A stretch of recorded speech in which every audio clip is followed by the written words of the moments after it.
ಆ ಡಮರುವಿನ ನಾದದಿಂದ ಮಾತ್ರ ದಾಕ್ಷಾಯಿಣಿ ಅತ್ತೆಯ ಶಾಪ ವಿಮೋಚನೆ ಸಾಧ್ಯ. ದಾಕ್ಷಾಯಿಣಿ ಅತ್ತೆ ಪ್ರತಿಮೆ ರೂಪದಿಂದ ಮುಕ್ತರಾಗಿ ಆಚೆ ಬಂದರೆ ಮಾತ್ರ ಈ ಮಾಳ್ವಿಕನ ಅಸಲಿ ರೂಪ ಕಳ್ಸೋದಕ್ಕೆ ಸಾಧ್ಯ. ಅಲ್ಲಿವರೆಗೂ ಶರದ್ಗೆ ಅವಳ ಮಾಟ ಮಂತ್ರದ ಬಗ್ಗೆ ಎಷ್ಟು ಹೇಳಿದ್ರು ಅವ್ರು ನಂಬಲ್ಲ. ಈ ದೇವಸ್ಥಾನನ ಎಲ್ಲಿ ಹುಡ್ಕೋದು? ಆ ಮಾಳ್ವಿಕನ ಅಸಲಿ ರೂಪ ಬಯಲಾದರೆ ಮಾತ್ರ ಶರತ್ ಮತ್ತು ದುರ್ಗನ್ ಜೀವನದಿಂದ ಆ ರಾಕ್ಷಸಿನ ಶಾಶ್ವತವಾಗಿ ಹೊರಗಿಡ್ಬೋದು. ನಮ್ಮ ಕುಟುಂಬಕ್ಕೆ ಮತ್ತೆ ನೆಮ್ಮದಿ ಸಿಗತ್ತೆ. ಹೇಗಾದರೂ ಮಾಡಿ ಇವತ್ತು ಆ ದೇವಸ್ಥಾನನ ಹುಡುಕ್ಲೇಬೇಕು.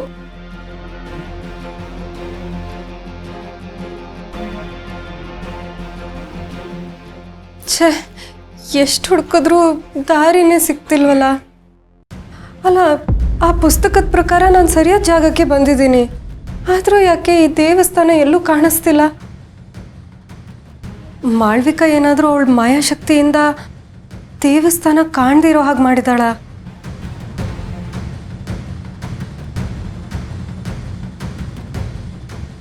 ಅಯ್ಯೋ ದೇವ್ರೆ, ಸಮಯ ಕಳೀತಾ ಇದೆ.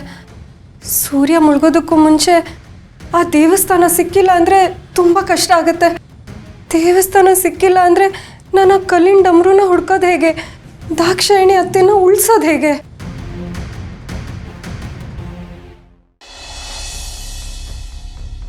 ಏನು ದೇವಸ್ಥಾನ ಕಾಣಿಸಲ್ವಾ? ಅಮ್ಮ, ನೀವು ಹೇಳ್ತಾ ಇರೋದು ತುಂಬಾ ವಿಚಿತ್ರವಾಗಿದೆ. ಆ ದೇವಸ್ಥಾನ ಇರೋದು ಕಾಡಿನ ಮಧ್ಯದಲ್ಲಲ್ವಾ? ಹೌದು. ಮತ್ ಯಾಕೆ ಆ ದೇವಸ್ಥಾನ ಅವರಿಬ್ರು ಕಣ್ಣು ಕಾಣಿಸಲ್ಲ? ಮಾಳವಿಕಾ, ದೇವಸ್ಥಾನ ಕಣ್ಣಿಗೆ ಕಾಣೋ ಜಾಗದಲ್ಲೂ ಇದೆ, ಕಣ್ಣಿಗೆ ನಿಲುಕದ ಮರೆಯಲ್ಲೂ ಇದೆ. ಸಾವಿರಾರು ವರ್ಷಗಳ ಹಿಂದೆ ದೇವ ಅಸುರರ ಸಂಗ್ರಾಮ ನಡೆದಾಗ ಆ ದಿವ್ಯ ಡಮರು ಆಕಾಶದಿಂದ ಭೂಮಿಗೆ ಬಿತ್ತು.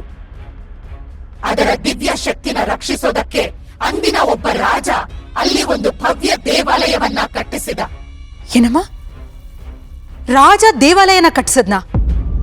ಆಮೇಲೆ ಕಾಲಾಂತರದಲ್ಲಿ ಆ ದೇವಾಲಯದ ಸುತ್ತ ದಟ್ಟವಾದ ಅರಣ್ಯ ಬೆಳೀತು. ನಾಗಸಾಧುಗಳು ಅಲ್ಲಿಗೆ ಬಂದರು. ಆ ಡಮರುವಿನ ಅಪಾರ ಶಕ್ತಿ ಅರಿತ ಅವರು ಅದರ ರಕ್ಷಣೆಗೆ ನಿಂತರು. ಪರಕೀಯರ ಆಕ್ರಮಣ ಮತ್ತು ದಾನವ ಶಕ್ತಿಗಳ ಕಣ್ಣಿನಿಂದ ಆ ವಸ್ತುವನ್ನ ಉಳಿಸ್ಕೊಳ್ಳೋದಕ್ಕೆ ನಾಗಸಾಧುಗಳು ತಮ್ಮ ತಪೋಬಲದಿಂದ ಆ ಇಡೀ ದೇವಾಲಯವನ್ನೇ ಭೂಮಿಯ ಕೆಳಗೆ ಹೂತು ಹೋಗೋ ಹಾಗೆ ಮಾಡಿದ್ರು. ಏನು, ಇಡೀ ದೇವಸ್ಥಾನವನ್ನೇ ಭೂಮಿಯ ಕೆಳಗೆ ಹೂತೋಗೋ ಹಾಗೆ ಮಾಡಿದ್ರ? ಅಂದ್ರೆ ಆ ದೇವಸ್ಥಾನ ಎಂದಿಗೂ ಭೂಮಿ ಮೇಲೆ ಬರೋದೇ ಇಲ್ವಮ್ಮ? ಬರುತ್ತೆ, ಕೇವಲ ವರ್ಷಕ್ಕೊಮ್ಮೆ. ನಿರ್ದಿಷ್ಟವಾದ ಆ ಮುಹೂರ್ತದ ಸಮಯದಲ್ಲಿ ಮಾತ್ರ ಆ ದೇವಾಲಯ ಭೂಮಿಯಿಂದ ಮೇಲೆ ಬರುತ್ತೆ. ಆಗ ನಾಗಸಾಧುಗಳು ಪ್ರತ್ಯಕ್ಷರಾಗಿ ವಿಶೇಷ ಪೂಜೆ ಸಲ್ಲಿಸ್ತಾರೆ. ಆ ದೇವಾಲಯ ಕೇವಲ 1 ವಾರ ಮಾತ್ರ ಭೂಮಿಯ ಮೇಲೆ ಇರುತ್ತೆ.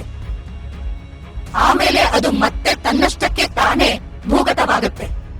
ಅಂದ್ರೆ ಅಮ್ಮ, ನೀವು ಹೇಳ್ತಾ ಇರೋದು ವರ್ಷದಲ್ಲಿ 7 ದಿನ ಮಾತ್ರ ಆ ದೇವಸ್ಥಾನ ಭೂಮಿ ಮೇಲೆ ಬರುತ್ತೆ ಅಂತ.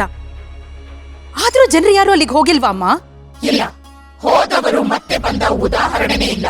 ಆ 1 ವಾರವೂ ಆ ದೇವಸ್ಥಾನದ ಸುತ್ತ ನಾಗಸಾಧುಗಳ ಭಯಾನಕ ಕಾವಲಿರುತ್ತೆ. ಆ ಸಾಧುಗಳ ಕಣ್ಣು ತಪ್ಪಿಸಿ ಒಳಗೆ ಹೋಗೋ ಧೈರ್ಯ ಮನುಷ್ಯರಿಗಿರಲಿ, ದೇವತೆಗಳಿಗೂ ಇಲ್ಲ. 1000 ವರ್ಷಗಳಿಂದ ಆ ಶಿಲಾ ಡಮರುವನ್ನಾಗಲಿ ಆ ದೇವಾಲಯವನ್ನಾಗಲಿ ಆ ಸಾಧುಗಳ ಹೊರತು ಬೇರೆ ಯಾರೂ ನೋಡಿಲ್ಲ.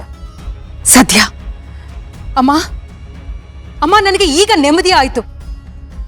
ಆ ದುರ್ಗಾ ಅಂಬಿಕಾ ಕಾಡಿಗೆ ಹೋಗಿ ಎಷ್ಟೇ ಭೂಮಿ ಅಗದ್ರು ಕಡೆಗೆ ಅವ್ರಿಗೆ ಸಿಗೋದು ಬರೀ ಧೂಳು ಮಾತ್ರ.